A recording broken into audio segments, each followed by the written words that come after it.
السلام علیکم ورحمۃ اللہ وبرکاتہ۔ آج ہمارا موضوع ہے دوسروں کو اذیت دینا۔ نبی کریم صلی اللہ علیہ وآلہ وسلم نے فرمایا ایمان کی 70 سے کچھ اوپر شاخیں ہیں۔ شاخوں سے مراد عمل۔ ان میں سب سے فضیلت کی چیز لا الہ الا اللہ کہنا ہے، اور سب سے نیچے راستے میں پڑی ہوئی ہڈی کو دور کرنا ہے۔ آج جو موضوع ہم نے ایک دوسرے کے ساتھ بیٹھ کر جاننا سیکھنا ہے انشاءاللہ، اس میں یہ حدیث کا آخری ٹکڑا راستے میں پڑی ہوئی ہڈی کو دور کرنا، یہ موضوع ہے ہمارا۔ دوسروں سے اذیت کو دور کرنا، دوسروں کو اذیت نہ دینا۔ آپ دیکھیں گے کہ سننے میں پڑھنے میں ایک جملہ ہے، راستے میں پڑی ہوئی ہڈی دور کرنا۔ بات کیا ہے؟ چھوٹی سی ہے، ایسے ہی ہے نا، ہڈی دور کر دو بھی راستے سے پڑی ہوئی۔ آپ دیکھیں کہ کیا ہڈی دور کرنے میں کوئی کرین لانی پڑتی ہے، ہمیں کوئی بہت زور لگانا پڑتا ہے؟ بات کیا ہے کہ ہمیں پرواہ ہو نا کہ یہ ہڈی پڑی ہوئی ہے، اور ہمارے نبی کریم صلی اللہ علیہ وسلم کا فرمان ہے، حکم ہے کہ اگر ہڈی نظر آ گئی ہے نا تمہیں، تو پھر اس وقت تک تم چین سے نہ بیٹھنا جب تک کہ ہڈی کو راستے سے ہٹا نہ دو، اور یہ تمہارے ایمان کا تقاضا ہے۔ یاد رکھیے کہ یہ جو نبی کریم صلی اللہ علیہ وسلم کی نصیحت ہے بڑی قیمتی ہے، بڑی اہم ہے، اور پورے ایمان اور عمل کو اپنے اندر سموئے ہوئے ہے۔ دیکھنے میں لگتا ہے کہ کوئی چھوٹا سا کام ہے، یاد رکھنا ہے ہمیں نبی کریم صلی اللہ علیہ وسلم کی تو کوئی بات بھی چھوٹی نہیں ہے۔ تو یہ چھوٹا کیسے ہو سکتا ہے؟ شیطان ہمارا نفس ہمیں ضرور کہے گا چھوٹا ہے، چھوٹا چھوٹا چھوٹا نہیں ہے۔ اس میں مجھے اور آپ کو آج جو بات سیکھنی ہے وہ یہ کہ یہ کمتر عمل نہیں ہے، بلکہ یہ اعمال کی ایک لسٹ دی آپ صلی اللہ علیہ وسلم نے کہ ایمان کی 70 شاخیں ہیں، عمل ہیں ایمان کے، ان میں اوپر یہ ہے، اور ادنا کیا ہے، نچلے درجے کا کیا ہے، راستے میں پڑی ہوئی ہڈی کو دور کرنا۔ سمجھ آ گئی؟ اچھا، اب آپ دیکھیں کہ ہم جب کہتے ہیں اشہد اللہ الہ الا اللہ، تو ہم ایک اپنی عملی زندگی کا کیا کر رہے ہوتے ہیں؟ آغاز کر رہے ہوتے ہیں، ٹھیک ہے؟ یہ کہہ لینے سے، صرف لا الہ الا اللہ کہہ لینے سے ہمارا ایمان مکمل نہیں ہوتا جب تک کہ ہم اس کے ساتھ کس چیز کو ایڈ نہ کریں؟ محمد رسول اللہ صلی اللہ علیہ وسلم، یعنی آپ کی بتائی ہوئی باتوں کو ایڈ نہ کریں، عمل کو ایڈ نہ کریں، ٹھیک ہے؟ کسی نے، ایک تابعی ہیں وہب بن منبہ رضی اللہ تعالیٰ عنہ، ان سے پوچھا کہ کیا لا الہ الا اللہ کہنا جنت کی کنجی نہیں؟ انہوں نے کہا ہاں ہے نا، لا الہ الا اللہ جنت کی دروازہ کھول لیں آپ جا کر۔ پھر وہ جو تابعی ہیں انہوں نے سوال کرنے والے سے کراس کوسچننگ کی، انہوں نے کہا کہ کیا کنجی کے دانت ہوتے ہیں؟ دیکھا آپ نے کنجی کے دانت، دندانے جو ہوتے ہیں؟ انہوں نے کہا کہ ہاں۔ تو انہوں نے کہا کہ اسی طرح ایمان کو بھی نیک عمل کی ضرورت ہوتی ہے۔ اگر لا الہ الا اللہ عمل کے بغیر پڑھیں گے تو یہ ایسا ہی ہے کہ جیسے چابی ہے، کنجی ہے، لیکن اس کے دندانے کوئی نہیں۔ اب آپ مجھے بتائیں کہ بغیر دندانوں والی کنجی کوئی تالا کھول سکتی ہے؟ پھر جنت میں کیسے جائیں گے؟ جب تک کہ ہم کلمے کے تقاضوں کو پورا نہیں کریں گے، جب تک کہ ہم اپنے عمل کا حصہ نہ بنائیں گے، تو یہ لا الہ الا اللہ کی صرف کنجی ہمارے کام آنے والی نہیں ہے۔ عمل ہوگا تو پھر آگے چلیں گے۔ یہ جو حدیث ہے راستے سے چیزوں کو، ہڈیوں کو ہٹانا، پھر سب سے اوپر اشہد لا الہ الا اللہ، لا الہ الا اللہ کہنا، یہ ہمیں بتاتا ہے، یہ حدیث ہمیں بتا رہی ہے کہ ہمارا اللہ سے تعلق کیا ہوگا اور ہمارا اللہ کی مخلوق کے ساتھ تعلق کیا ہوگا۔ یہ تعلق بتا رہی ہے ہمیں اس حدیث کی روشنی میں جائزہ لینا ہے اپنے تعلقات کا ساری انسانیت کے ساتھ، ویلفیئر کا اور اللہ سے تعلق کا۔ آپس میں جان لیجئے ایسے رشتہ ہے جیسے جسم اور روح کا رشتہ ہے، جیسے چولی دامن کا ساتھ ہوتا ہے، جیسے تلوار اور نیام کا ہوتا ہے۔ ایسے اللہ تعالیٰ نے یہ رشتہ بنایا ہے کہ ایمان باللہ لا الہ الا اللہ محمد رسول اللہ کہنے سے شروع ہو گیا، اب یہ چلے گا، اس کا سفر شروع ہوگا، یہ رکے گا نہیں۔ اگر میں نے خود کو روک دیا، خسارہ ہی خسارہ، نقصان ہی نقصان۔ اب وہ شروع کہاں سے ہوگا؟ یہ شروع ہو گیا لا الہ، اب وہ چلے گا کہاں سے؟ مخلوق کی تکلیفیں دور کرنی ہیں، آسانیاں پیدا کرنی ہیں، ان پہ رحم کرنا ہے، ان کے کاموں میں روڑے نہیں اٹکانے، ان کی ہر ممکن خدمت اور ان کی ہر ممکن کوشش کرنی ہے۔ یعنی شروع ہو گیا نا سفر۔ اب ہم ادنا یعنی بالکل نچلا حصہ جو ہے عمل کا، لسٹ کا، وہاں سے ہم عمل کو اٹھا کر لائے ہیں۔ بالکل ایسے جیسے آپ دیکھیں راستے میں کوئی کانچ پڑا ہے، کوئی کوڑا کرکٹ پڑا ہے، کوئی غلاظت پڑی ہوئی ہے، کوئی چیز بھی پڑی ہوئی ہے، تو کرنا کیا ہے ہم نے؟ آپ بتائیے۔ پڑے رہنے دینا ہے وہاں پہ؟ وہاں سے ہٹانا ہے۔ یہ جو ہٹانا اور صاف کرنا، یہ ایمان کا سب سے ادنا ترین ہم سے تقاضا ہے۔ اب اگر ہم نے یہ تقاضا بھی پورا نہ کیا تو بتائیں ہم نے کیا تیر مار لیا؟ لا الہ الا اللہ کہہ کے بتائیں کوئی مارا تیر؟ اللہ تعالیٰ تو کہیں گے نا کہ اتنا چھوٹا سا کام بتایا گیا تھا تمہیں، تم نے وہ کام بھی نہ کیا۔ لوگوں کو اذیت دینا بھی غلط ہے اور اذیت کی چیزوں کو گوارا کرنا بھی غلط ہے۔ مومن کا مقام کیا ہے؟ اب اس حدیث کی روشنی میں ہم آگے بڑھتے بڑھتے ہم اپنے آپ کو دیکھیں گے وہاں پہ رکھ کے کہ میرا اور آپ کا کام کیا ہے، میرے اور آپ کی زندگی کا سٹائل کیا ہونا چاہیے کہ ہم اپنے آپ کو بے ضرر بنائیں۔ بے ضرر کیا ہوتا ہے؟ جس سے کسی کو نقصان نہ پہنچے، دکھ نہ پہنچے، تکلیف نہ پہنچے، پریشانی نہ ہو، گھبراہٹ نہ ہو کسی کو ہماری وجہ سے۔ ایسی پرسنالٹی، ایسا انسان اس حدیث کی روشنی میں ہمیں معاشرے کو دینا ہے، سامنے لانا ہے، اپنے بچوں کو ایسا بنانا ہے۔ ایک دو شعر آپ کے سامنے رکھوں گی، آپ نے بارہا بچپن سے اردو کی کتابوں میں، اسلامیات میں پڑھے ہوں گے۔ خدا رحم نہیں کرتا اس بشر پہ، نہ ہو درد کی چوٹ جس کے جگر پر، پھر کرو مہربانی تم اہل زمین پر، خدا مہربان ہوگا عرش بری پر۔ اللہ ہمیں توفیق عطا فرمائے کہ ہم اپنے دل کے اندر وہ درد پیدا کریں، ہم اپنی نظروں کے اندر وہ احساس پیدا کریں، وہ دیکھنے والی نظر پیدا کریں کہ ہمیں ارد گرد بہت سی چیزیں محسوس ہوں، ہم بھانپ جائیں ان چیزوں کو کہ یہاں سے اب مجھے ہڈی ہٹانی ہے، یہاں سے مجھے اب تکلیف دور کرنی ہے، یہاں سے مجھے اب فلاں کے لیے کام آنا ہے، اس کی خدمت کرنی ہے۔ نبی کریم صلی اللہ علیہ وآلہ وسلم کی ایک بہت خوبصورت حدیث آپ نے فرمایا کہ مسلمانوں میں بہترین وہ ہے کہ جس کے زبان اور ہاتھ سے دوسرے محفوظ ہیں۔ اب آپ دیکھیں مسلمانوں کا بہترین مسلمان ہاتھ سے اور زبان سے۔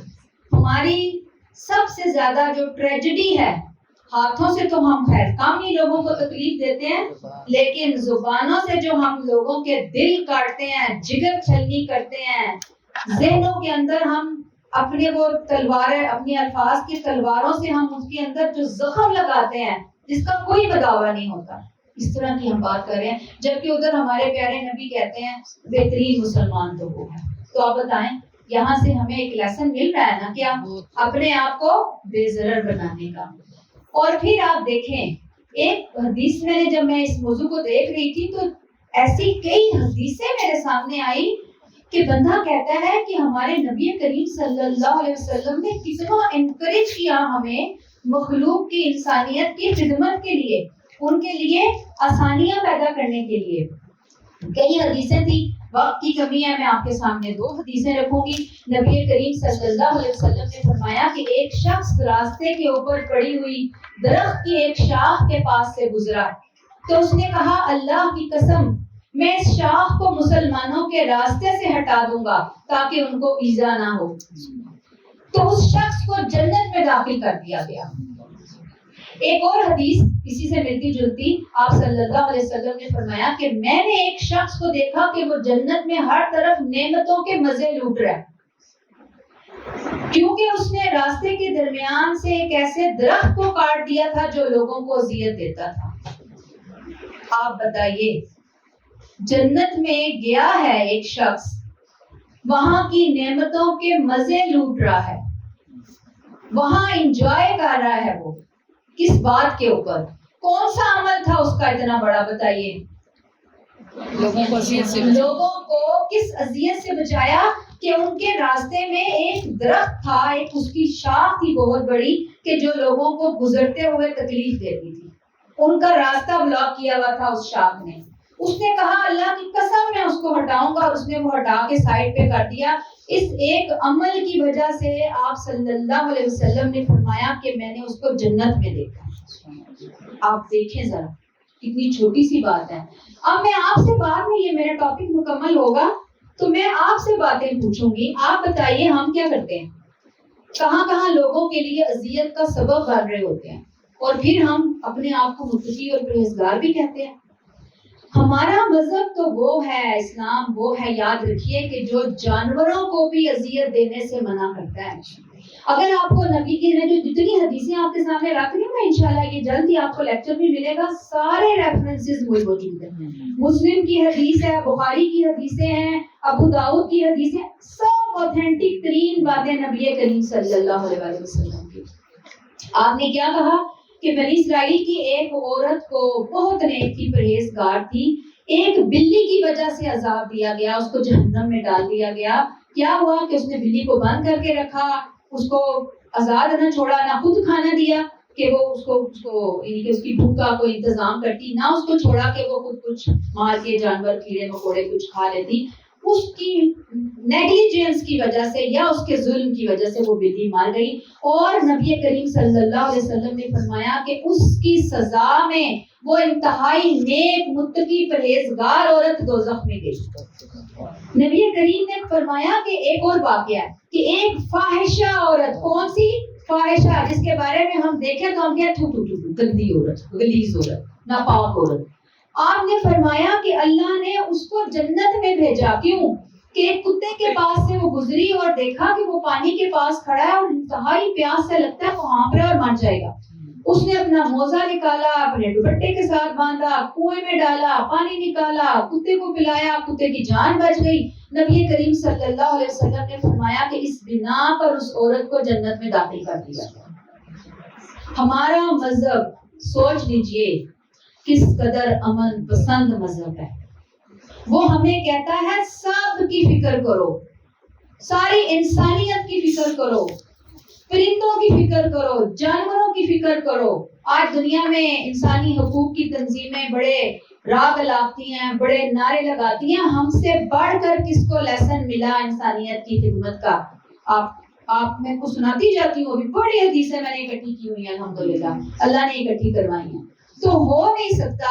یاد رکھنے کی بات، سیکھنے کی بات یہاں پر یہ ہے کہ اگر کوئی واقعتاً مومن ہو اور مومنہ ہو اور اس کی ذات سے دوسروں کو اذیت پہنچے، یہ کیسے ممکن ہے؟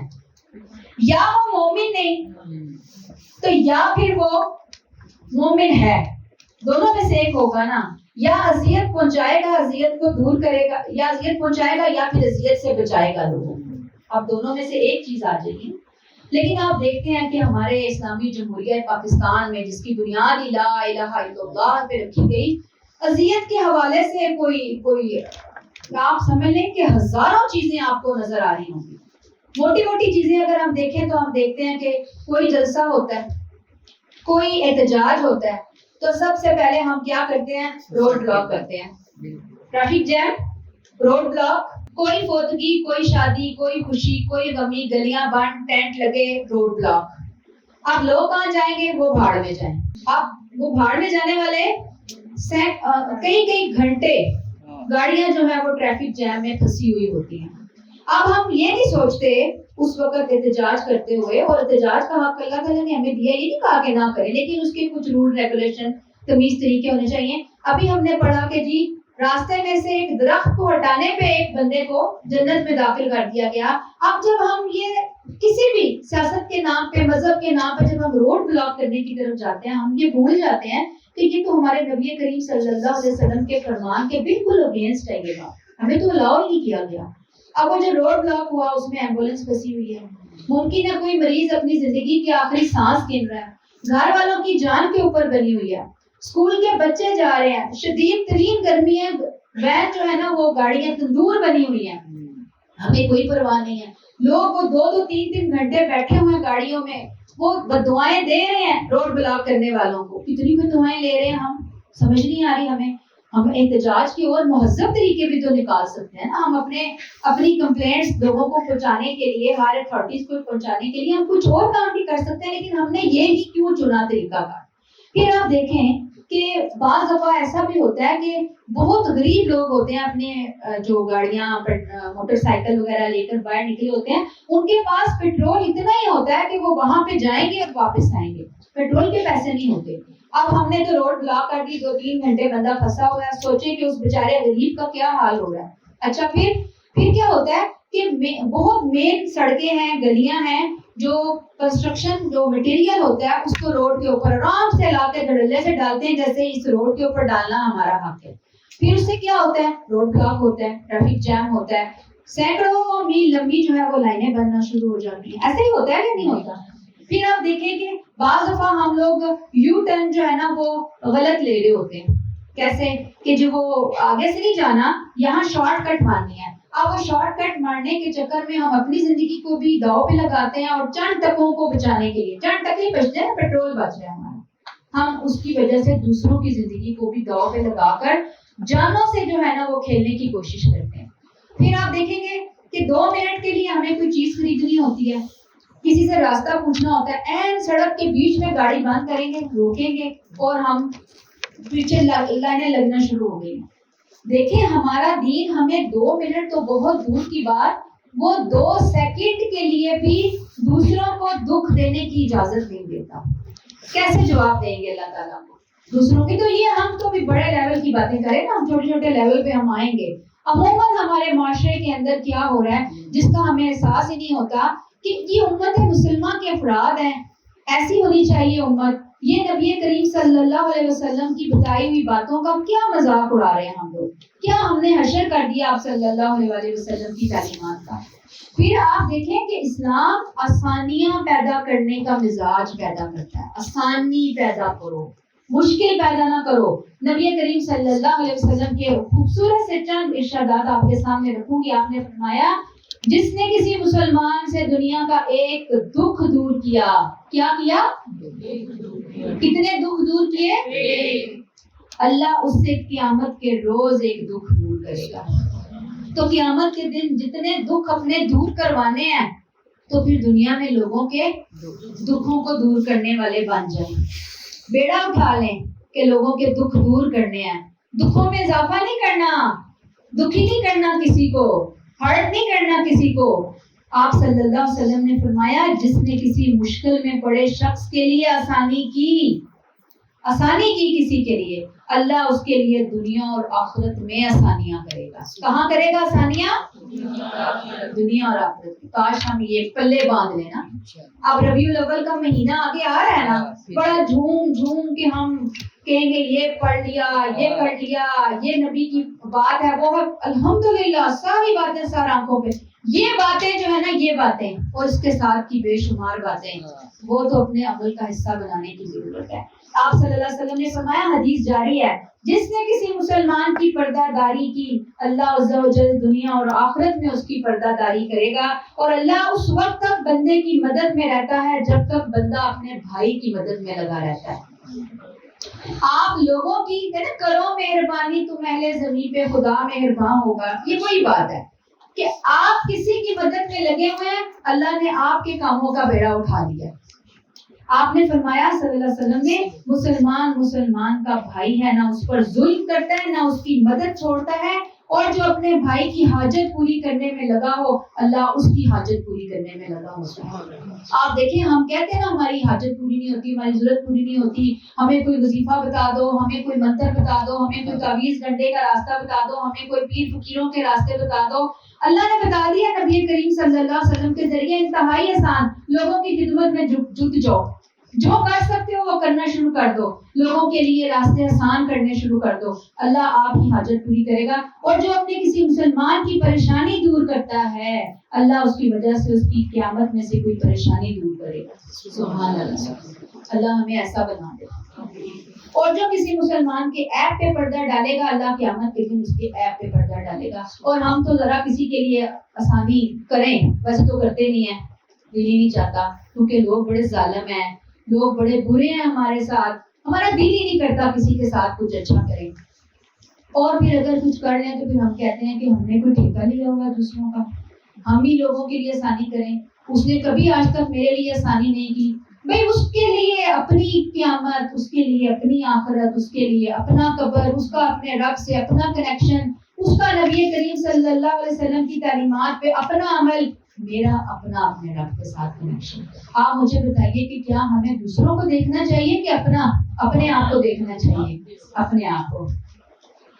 اب یہ جو میں نے آپ کے سامنے آسانیاں پیدا کرنے کے حوالے سے نبی کریم کی بہت خوبصورت دو باتیں یہاں پہ, دو تعلیمات رکھی, اس کا الٹ کیا ہے؟ آپ الٹ پہ آتے ہیں. آسانیاں نہیں پیدا کی بلکہ آپ نے پریشانی پیدا کی کسی کے لیے.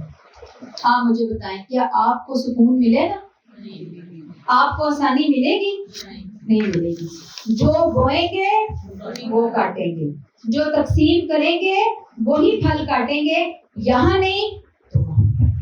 اگر ہم چاہتے ہیں کہ اللہ ہماری حاجت روائی کرے, اللہ ہماری پریشانیاں دور کرے, اللہ ہمارے دکھ دور کرے, تو اپنے ارد گرد نظر دوڑائیں سب سے پہلے کہ کہیں میں کسی کے دکھ کا سبب تو نہیں بن رہی, کسی کے غم کا سبب تو نہیں بن رہی, میری وجہ سے کسی کی آنکھوں میں آنسو تو نہیں آ رہے, میری وجہ سے کوئی ہرٹ تو نہیں ہو رہا, میری وجہ سے کوئی گھٹ گھٹ کے تو نہیں رہ رہا. میں اتنی کوئی ڈاڈی قسم کی بندی ہوں کہ بھئی ایسے جب میں جاتی ہوں تو لوگوں کے سانس خشک ہو جاتے ہیں مجھے دیکھ کر, کوئی ایسی کوئی چیز آ گئی ہے بھوت نما چڑیل نما, ایسے تو نہیں میں بن رہی. کون ہوں میں؟ میری پرسنالٹی کیا ہے؟ اپنی پرسنالٹی کو انتہائی سافٹ, کائنڈ ہارٹیڈ, اللہ کے رسول کے ان فرمانوں کی روشنی میں بنانا مقصود ہے. لوگ کہیں کہ کیا ہے یہ, کچھ بھی نہیں ہے, ایسے سمجھے تو ہاں ٹھیک ہے نا, کچھ بھی نہیں ہے. ہمیں کیا کر کے کچھ بن کے نظر آنا ہے لوگوں کو, کیا دکھانا ہے ہم نے لوگوں کو؟ ہمیں تو اپنے رب کو اپنا آپ دکھانا ہے, اپنا کردار, اپنی شخصیت, اپنی زبان, اپنا قول, اپنا عمل, اپنی ہر چیز اپنے رب کے سامنے پیش کرنی ہے. مجھے اور آپ کو ایزی گوئنگ بننا ہے, مجھے اور آپ کو آسانیاں بانٹنے کی سوچ پیدا کرنی ہے. خوشیاں بانٹیں, سکون بانٹیں, علم بانٹیں, مال ہے تو مال بانٹیں, صلاحیتیں ہیں تو صلاحیتیں بانٹیں. اللہ ہمیں نوازنا شروع کر دے گا. اللہ نے نبی کریم صلی اللہ علیہ وسلم کے ذریعے چھوٹی چھوٹی باتوں سے بھی ہمیں روکا. ابھی تو میں نے آپ کو بتایا نا ہڈی کی بات بتائی. اگلا فرمان سنیے, نبی کریم نے فرمایا جس نے یہ پودا کھایا, ایک حدیث میں ہے لہسن اور ایک حدیث میں ہے پیاز. کیا چیزیں ہیں یہ؟ چھوٹی سی چیزیں نا, ہانڈی میں استعمال ہوتی ہیں, سیلیڈ میں استعمال ہوتی ہیں چیزیں. آپ نے کہا کہ وہ ہماری مسجد میں اس کی بو کے ساتھ ہمیں ایذا نہ دے. مسجد میں آ رہا ہے, نیکی کا بہترین کام حقوق اللہ پورے کرنے جا رہا ہے بندہ, کھا کے کیا جا رہا ہے؟ پیاز, لہسن. آپ نے کہا نہ ہو. آپ نے کہا جس چیز سے انسان کو اذیت پہنچتی ہے اس سے فرشتے بھی اذیت محسوس کرتے ہیں. انسان کو بھی اذیت ہوتی ہے, منہ سے اسمیل آئے گی, بری بو آئے گی. اپنے منہ کی بری اسمیل سے اپنے ارد گرد لوگوں کو بچانا اور پھر فرشتوں کو بھی بچانا, یہ دیکھیں کتنا لازم قرار دے دیا ہمارے نبی کریم صلی اللہ علیہ وسلم نے. ہمارے نماز کے لیے جانا ہے تو باہر جاتے ہوئے یہ چیزیں نہیں کھاتے جائیں. مسواک بھی ضروری ہے. بعض دفعہ ایسا ہوتا ہے کہ آپ جب لہسن کچھ زیادہ کھا لیں تو اس کو تو آپ 4 گھنٹے بھی نکال لیں نا تو وہ منہ سے نہیں نکلنے والی ہوتی, اس کی خوشبو جو ہوتی ہے نا, اس کی خوشبو ایسی ہے. تو آپ دیکھیں کہ ہم کہاں کھڑے ہوئے ہیں. ہمارے حالات تو اتنے برے ہیں کہ ہم مسلمان ہوتے ہوئے بھی صفائی ستھرائی کا کوئی خیال نہیں کرتے کہ نبی کریم نے کیا کہا کہ دانتوں کی بو نہیں آنی چاہیے. ٹھیک ہے, مسجد میں جا رہے ہیں, عبادت کے لیے جا رہے ہیں. آپ دیکھیں کہ ہمارے عموماً, میں آپ کی بات نہیں کر رہی, ہم لوگوں کے معاشرے کی بات ہوتی ہے, ہم لوگوں میں سوسائٹی میں موو کرتے ہیں, بڑے بڑے پبلک پلیسز میں ہم جاتے ہیں, اس قدر یا گرمی ہے نا, آپ دیکھیں کہ اس قدر گندی بدبوئیں آ رہی ہوتی ہیں.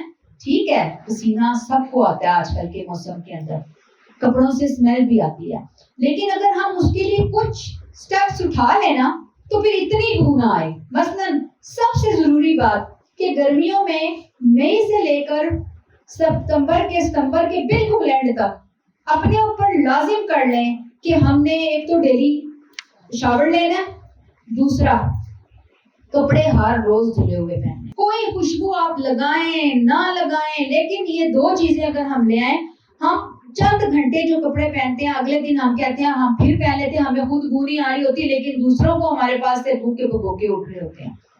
خاص طور پہ گاؤن پہننے والی جو بہنیں ہیں ہماری, ہر روز یا دوسرے دن گاؤن دھلا ہوا ہی پہننا ہے, ورنہ ہم دیندار ہوتے ہوئے بھی اپنے جسم, اپنے لباس, اپنے گاؤن کی بو سے دوسروں کے لیے انتہا درجے کی تکلیف کا سبب بن رہے ہوتے ہیں کہ لوگ ہمارے پاس آ تو جاتے ہیں, بیٹھ بھی جاتے ہیں, ان کو اذیت ہو رہی ہوتی ہے.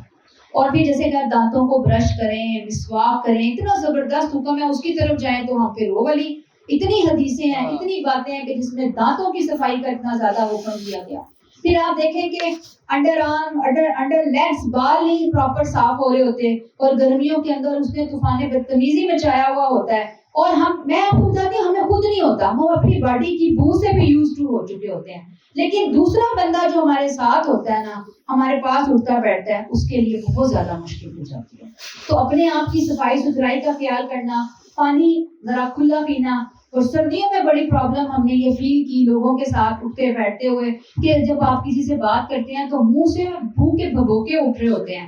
کیا ہوتا ہے, دانت بھی بہت اچھی طرح صاف ہیں, کپڑے بھی بہت اچھے پہنے ہوئے ہیں, لیکن اندر منہ سے بو آ رہی. کیوں آ رہی ہے؟ پانی ہم بہت کم پیتے ہیں, عادی نہیں ہوتے پانی پینے کے, تو وہ ہمارا اسٹمک خراب کرتے ہیں, کھا ہم اسی حساب سے رہے ہوتے ہیں, پانی نہیں جا رہا ہوتا, وہ بو آتی ہے. تو اپنی روٹین بنائیں کہ جی ہمیں 8-10 گلاس پانی پینے ہیں تاکہ ہمارے منہ سے بو نہ آئے.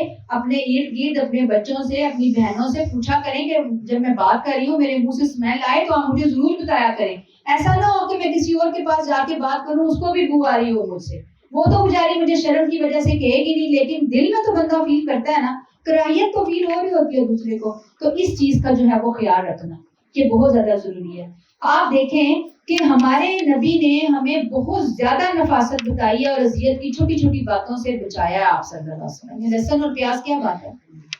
اگلی بات دیکھیں, آپ صلی اللہ علیہ وسلم اعتکاف میں تھے مسجد کے اندر, آپ نے لوگوں کو سنا کہ بڑی اونچی آواز میں تلاوت کر رہے ہیں, تو آپ صلی اللہ علیہ وسلم اندر سے باہر آئے اور آپ نے فرمایا خبردار کہ تم سب اپنے رب سے مناجات کر رہے ہو, دعائیں مانگ رہے ہو, لیکن دوسروں کو ہرگز ایذا نہ دو, اور قرت میں اپنی آواز دوسرے پر بلند نہ کرو. آپ دیکھیے, ایک طرف نبی کریم صلی اللہ علیہ وسلم, مسجد نبوی, صحابہ جیسے عظیم لوگ, اس قدر خوبصورت کام, تلاوت کلام پاک چل رہی ہے, ذکر اذکار چل رہے ہیں. آپ صلی اللہ علیہ وسلم نے کیا کہا باہر آ کر کہ نیکی کے کاموں سے بھی بعض دفعہ دوسروں کے لیے اذیت ہوتی ہے, اذیت کا سبب نہ بنو.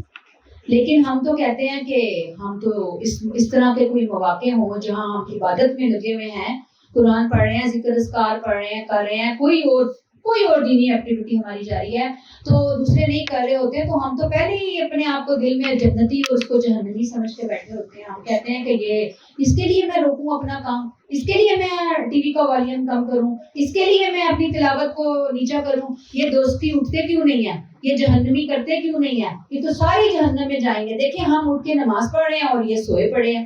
بھئی اللہ ان کو ہدایت دے, اللہ ہمیں ان کو حکمت کے ساتھ تعلیم دینے کی, سیکھنے سکھانے کی, سمجھانے کی توفیق عطا فرمائے. اللہ نے آپ کو اٹھا دیا, الحمدللہ, اللہ کا بہت بڑا احسان ہے آپ کے اوپر, شکر گزاری کا موقع ہے یہ.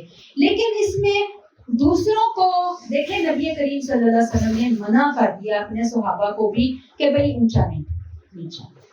اب ہم سوچیں کہ جب ہم اونچی آواز میں کچھ کر رہے ہیں، اونچی آواز میں والیوم میں ٹی وی ہم نے لگایا، ہم نے تلاوت لگائی ہوئی ہے، اس سے بڑھ کا خوبصورت کام اور کیا ہو سکتا ہے؟ ہمیں کوئی روک سکتا ہے؟ روکے تو صحیح نا، ہم اس کے اوپر توہین قرآن کا مقدمہ نہ دائر کر دیں۔ آپ دیکھیں کہ یہاں پہ ہم بھول جاتے ہیں کہ کوئی اسٹوڈنٹ بھی ہو سکتا ہے، کوئی بیمار بھی ہو سکتا ہے، کوئی بوڑھا بھی ہو سکتا ہے، کوئی کچی نیند والا بھی ہو سکتا ہے جس کی نیند ہی ڈسٹرب ہو جاتی ہے، لیکن ہمیں اس چیز کا احساس نہیں ہوتا۔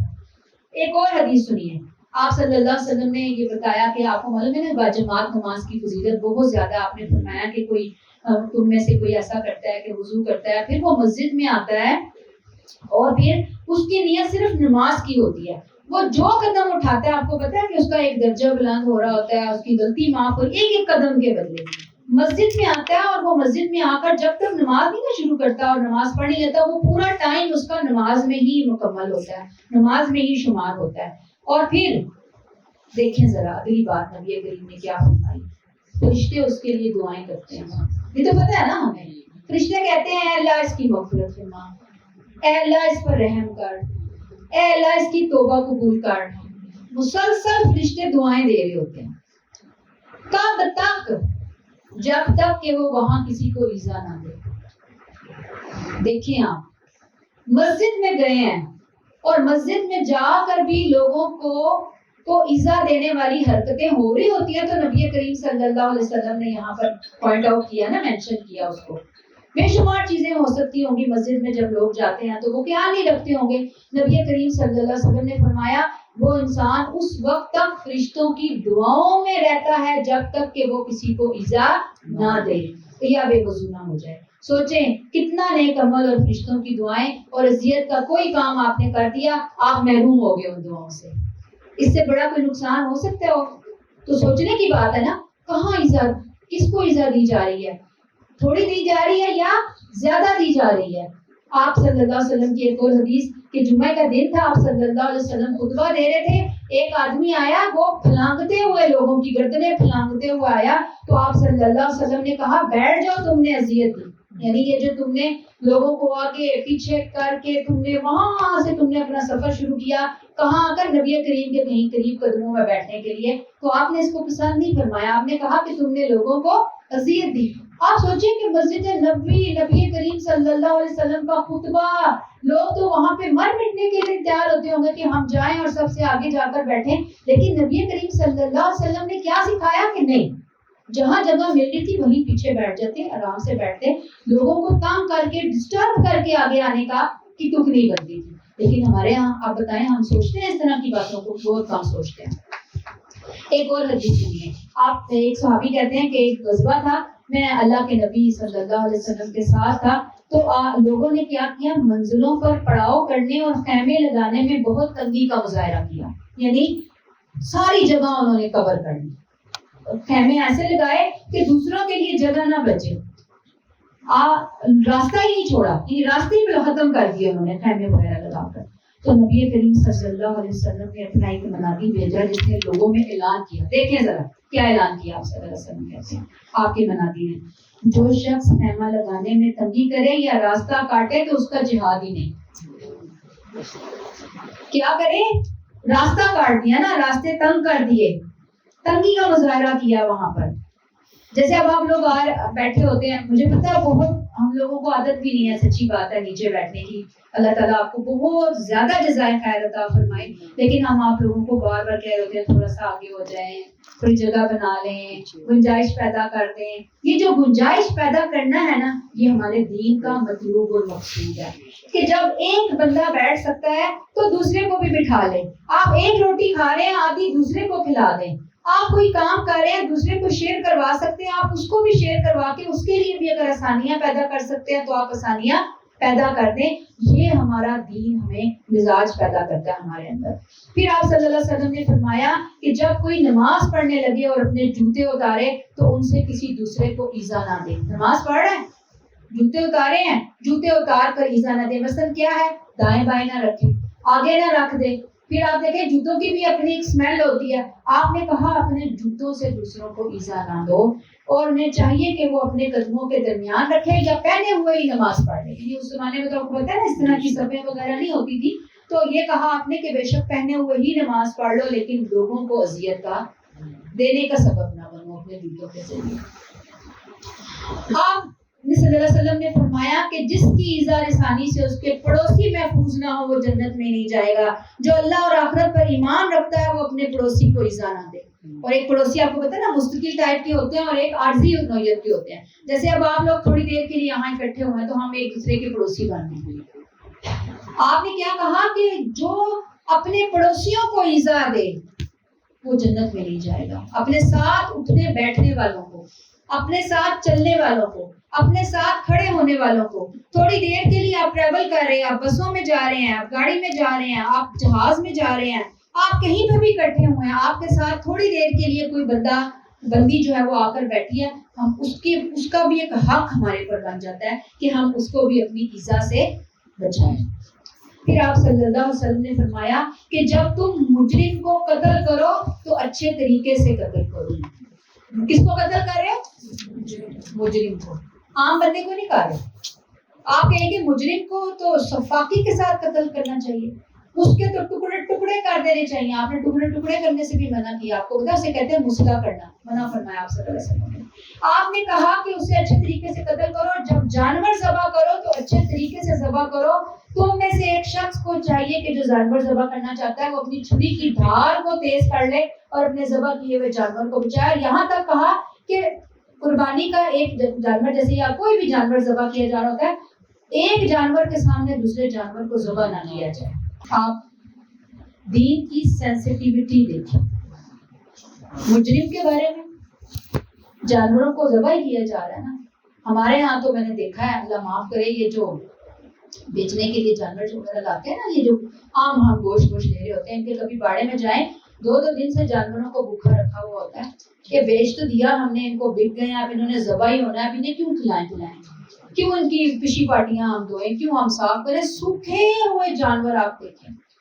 اللہ تعالیٰ معاف کرے، اللہ ہمیں بچائے اس برے انجام سے جو ہمیں نبی کریم صلی اللہ علیہ وسلم نے یہاں پہ بتایا کہ ہمیں دوسروں کے لیے کتنی ہمدردیاں اپنے دل کے اندر رکھنی ہیں۔ آپ صلی اللہ علیہ وسلم مدینہ میں ایک دفعہ بازار میں گھوم رہے تھے تو غلے والا تھا پاس ہی، تو آپ صلی اللہ علیہ وسلم نے غلے کے اندر اپنا ایسے کر کے ہاتھ ڈالا، تو وہاں پہ اپنے ہاتھ میں آپ کو نمی محسوس بھی، گیلا پائی، تو آپ نے کہا کہ اے صاحب غلہ یہ کیا؟ تو اس نے کہا کہ رات کو بارش ہوئی تھی، گلا بھیگ گیا تھا، تو میں نے گیلا گلا نیچے اناج اور اوپر سوکھا گلا ڈال دیا۔ وہ پتہ یہ دھوکا تھا نا۔ تو آپ نے فرمایا کہ جو دھوکا دے اس کا مجھ سے کوئی تعلق نہیں۔ آپ ہمارے بازاروں میں دیکھیں کیسی کیسی ہلکی کوالٹی کی چیزیں، 2 نمبر چیزیں، جعلی چیزیں، جعلی کپڑا، جعلی کھانا، جعلی دوائیاں، لگتا ہی نہیں کہ ہم نبی کریم صلی اللہ علیہ وسلم کی امتی ہیں۔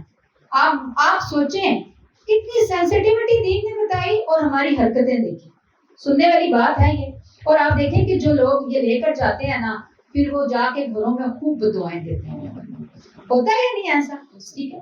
اب لوگوں میں ایک بہت بڑی غلط فہمی ہے کہ جی ہم جو یہ پیسہ حرام کا کما رہے ہیں 2 نمبریوں سے، ہم اللہ کی راہ میں صدقہ کر دیں گے، کوئی خیرات دے دیں گے، حج عمرے پہ چلے جائیں گے، ہمارے سارے گناہ معاف ہو جائیں گے۔ یہ بھی ایک بہت بڑی ہماری غلط فہمی ہے۔ مفلس والی حدیث اگر آپ کو یاد ہو، یاد ہے آپ کو کہ آپ نے فرمایا کہ میری امت کا مفلس کون ہے؟ صحابہ نے کہا جس کے پاس مال درہم دینار کچھ نہیں ہے، تو آپ نے فرمایا نہیں، قیامت کے دن نمازیں، روزے، زکوٰۃ، حج بڑے بڑے پہاڑوں جتنے لے کر آئے گا، لیکن کسی کا خون بہایا ہوگا، کسی کا دل دکھایا ہوگا، کسی کے ساتھ کون سی زیادتی کی ہوگی، اس سے ساری نیکیاں لے لی جائیں گی اس کی پہاڑوں جتنی، اور وہ ان تمام مظلومین کے اندر بانٹ دی جائیں گی۔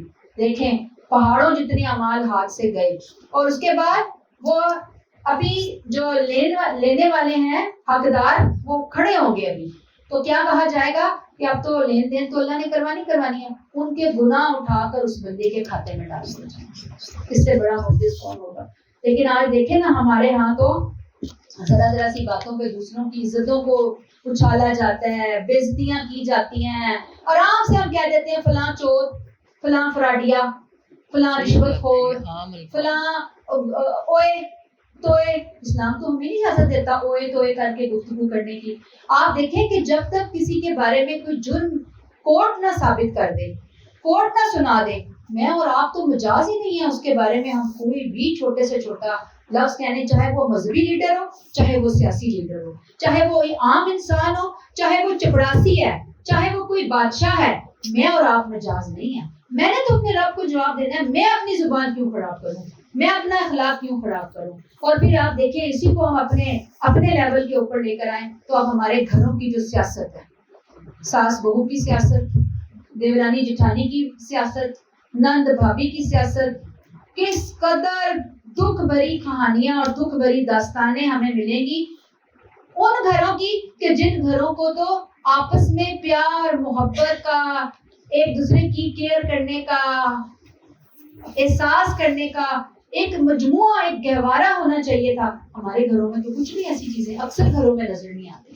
لوگوں کو سنیں 8 آنسو بہا کے لوگ اپنی کہانیاں سنا رہے ہوتے ہیں، لیکن بات یہ کہ ہمارے نبی کریم صلی اللہ علیہ وسلم نے ہمیں کیا کہا؟ آپ نے کہا کہ اگر کوئی کہے کہ میرا غلام یا میری لونڈی نے زنا کیا اور اس نے نہیں کیا، قیامت کے دن اس پہ حد جاری ہوگی۔ اپنے غلام اور لونڈی کے بارے میں اس طرح کی کوئی بات نہیں کہہ سکتے۔ آپ دیکھیں کہ جب ہم لوگوں کو اس طرح کی باتیں کرتے ہیں، نصیحت دیتے ہیں، تو بعض دفعہ لوگ اس پوزیشن میں نہیں ہوتے کہ وہ اپنا بدلہ لیں، آپ کو کچھ کہہ ہی دیں۔ ان کی پوزیشن شاید بہت زیادہ کمزور ہوتی ہے، لیکن وہ بددعائیں بہت دیتے ہیں۔ نبی کریم صلی اللہ علیہ وسلم نے کہا کہ مظلوم کی بددعا سے ڈرنا، اللہ اور اس کے درمیان کوئی پردہ نہیں ہوتا۔ آپ نے کہا مظلوم کی بددعا سے بچو، یہ بادلوں پر اٹھا لی جاتی ہے۔ اللہ عز و جل فرماتا ہے میری عزت اور جلال کی قسم میں ضرور اس کی مدد کروں گا، اگرچہ کچھ دیر بعد ہی کیوں نہ ہو۔ آپ نے فرمایا کہ یہ مظلوم کی بددعا سے بچو کیونکہ یہ آسمان کی طرف چنگاری کی صورت میں جاتی ہے۔ پھر آپ نے کہا کہ بچو اگرچہ وہ کافر ہی کیوں نہ ہو، کیونکہ اس کے درمیان، اس کی بددعا اور اللہ کے درمیان کوئی رکاوٹ نہیں ہے۔ آپ سوچیں ذرا، اب تو ہم نے کسی کو اذیت دے دی نا، اور پھر ہم اتنے پاور میں تھے اور ایسی پوزیشن میں تھے۔ عموماً جس کے پاس طاقت ہوتی ہے نا، وہ طاقت ساس کے پاس بھی ہو سکتی ہے، وہ طاقت بہو کے پاس بھی ہو سکتی ہے۔ ابھی تو کوئی نہیں بول رہا ہمارے سامنے، لیکن اگر وہ دل پہ بددعائیں دینا شروع ہو گئی ہے ہمیں، یا ہم بددعائیں لے رہے ہیں، آپ سوچیں کہ اللہ کے پاس ہم جائیں گے کون سے منہ سے جائیں گے؟ اللہ نے کہا میں پوری کروں گا، میں سنوں گا، چاہے دیر سے کروں چاہے سویر سے کروں۔ تو آج بات یہی ہے، اسکالرز یہی کہتے ہیں یہ حدیثوں کو سامنے رکھتے ہوئے کہ ایذا دینا حرام ہے، یعنی یہ حرام کا لفظ انہوں نے اس کا نتیجہ نکالا ہے کہ یہ آسان نہیں ہے، یہ چھوٹی بات نہیں ہے۔ آج دوسروں کو اذیت دینے والے جان لیں کہ دوسروں نے تو برداشت کر لیا، قیامت کے دن یہ تکلیفیں جو ہے نا ان کے گلے کا ہار بن جائیں گی، کیا جواب دیں گے؟ لہٰذا ہمیں تو ہر وقت دوسروں سے سوری کرنا ہے۔ میں گزر رہی ہوں، میں چلتے چلتے میرا کندھا کسی کے ساتھ زور سے ٹکرایا، تیزی میں ہوتے ہیں نا تو سوری سوری سوری۔ میں کوئی چیز رکھی تھی، کوئی کسی کے راستے میں آ گئی، میں کہوں سوری سوری سوری۔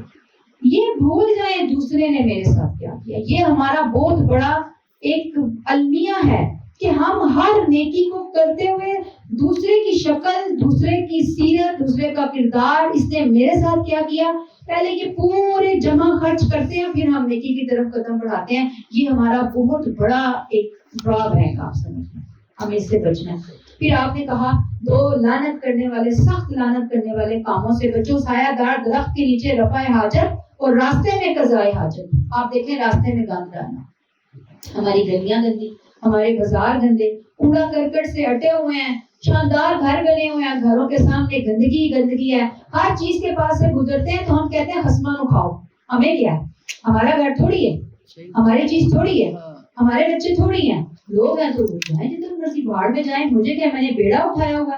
لیکن آپ یاد رکھیے کہ آج ہمارے سارے اچھے طریقے غیروں نے لیے ہیں۔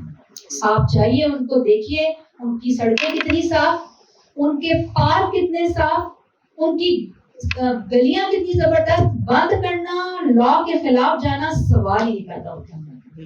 لیکن ہماری حالت تو آپ دیکھ لیں کہ حج عمرے کے اوپر جانے والوں کی حالت آپ سن لیں کہ مقام ابراہیم جہاں نماز پڑھنے کی بے پناہ فضیلت آئی ہے، لیکن ہمیں وہاں پہ چونکہ طواف کرنے والوں کا رش اب بہت بڑھ گیا ہے، اب ممکن نہیں ہوتا وہاں پہ نفل ادا کرنا، اب ہم لوگوں کو پتہ ہی نہیں ہوتا، وہاں بیچ میں نفل کھڑے ہو کے پڑھتے ہیں، ہم سمجھتے ہیں کہ بہت بڑی نیکی ہے، اپنے گھر والے 2-3 وہ اس کو پکڑ کے کھڑے ہو جاتے ہیں کہ کوئی آئے نہ، وہ پورا طواف کا جو چکر ہے وہ ہماری وجہ سے رک رہا ہوتا ہے، اور ہم کہتے ہیں کہ شاید ہم بہت بڑی نیکی کا کام کر رہے ہیں۔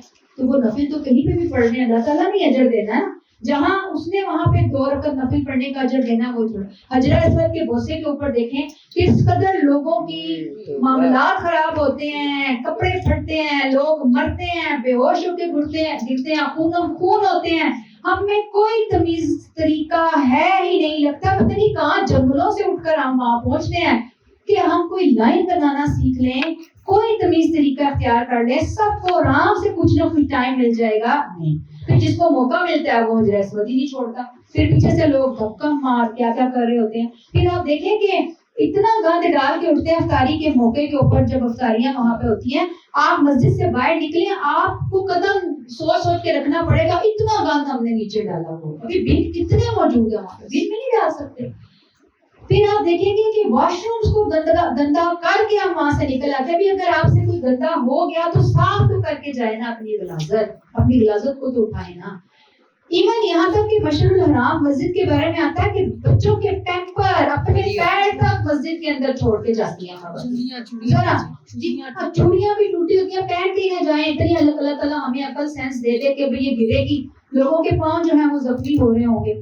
پھر اس کے علاوہ آپ دیکھیں کہ جو بہت اہم بات, روم شیئرنگ ہو رہی ہوتی ہے نا, آپ کو پتا ہے وہاں پر اب جب جاتے ہیں لوگ تو روم شیئرنگ میں. اب روم شیئرنگ میں ہوتا کیا ہے کہ لوگوں کے سونے جاگنے کے ٹائمنگز ہر بندے کے دوسرے سے مختلف ہوتے ہیں. اب جب ایک روم ہے تو سب کی ذمہ داری ہے نا کہ تمیز طریقہ اس روم کے لیے اختیار کیا جائے. اب کیا کرتے ہیں, کوئی دن میں 12 بجے آ کے ساری رات اس نے عبادت کی, 11 بجے وہ دن میں سویا, 10 بجے سویا.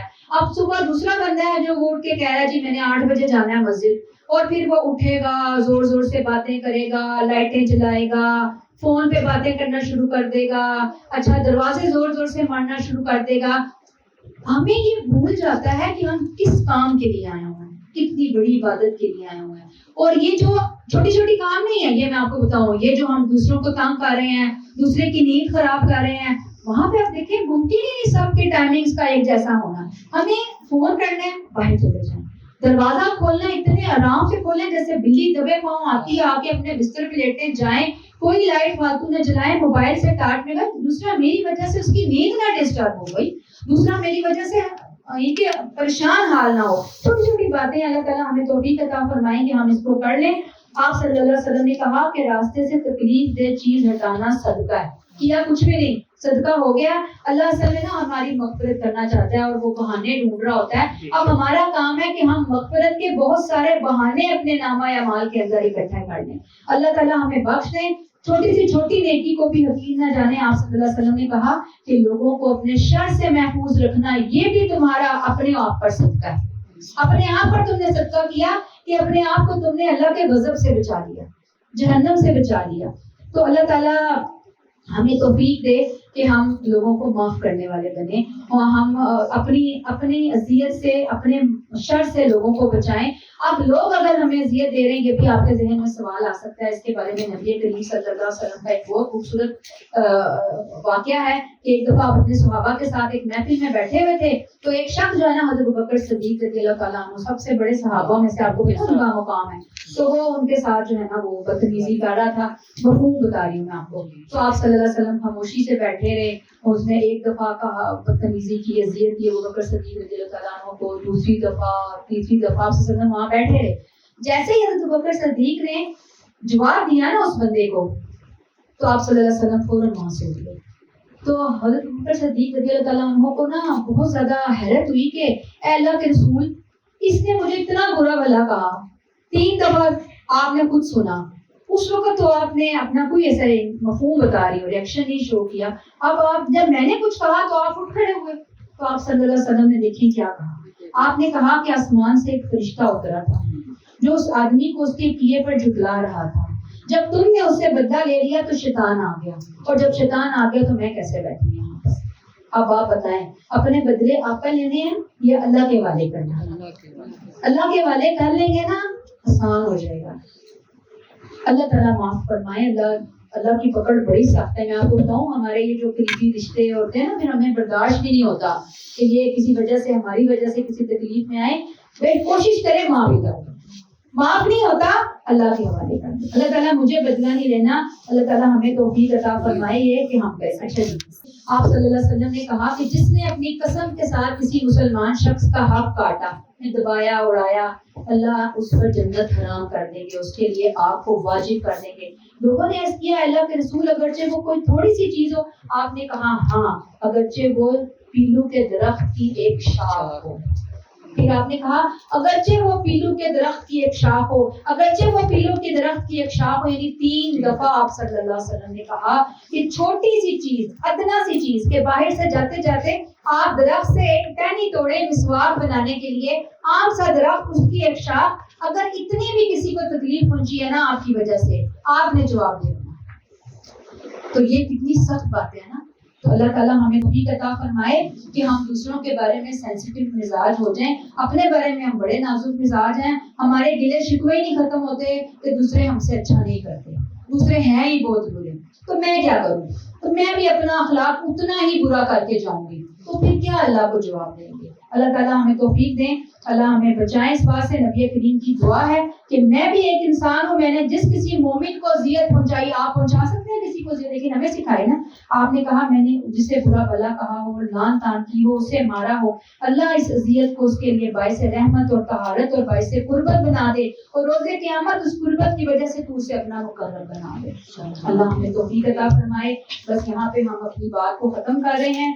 میں کچھ اشعار آپ کے سامنے رکھوں گی, کچھ اس کی خبر بھی ہے تجھ کو, وہ سوز جہنم کیا ہوگا, جس آگ کا ایندھن انسان ہو اس آگ کا عالم کیا ہوگا, جب روح کھچے گی رگ رگ سے اس وقت کا عالم کیا ہوگا, یہ جسم گواہی خود دے گا, ہر حصہ بدن کا بولے گا, خاموش زباں ہو جائے گی اس وقت کا عالم کیا ہوگا, ایک بار خطا اگر ہو جائے 100 بار ادب سے توبہ کر.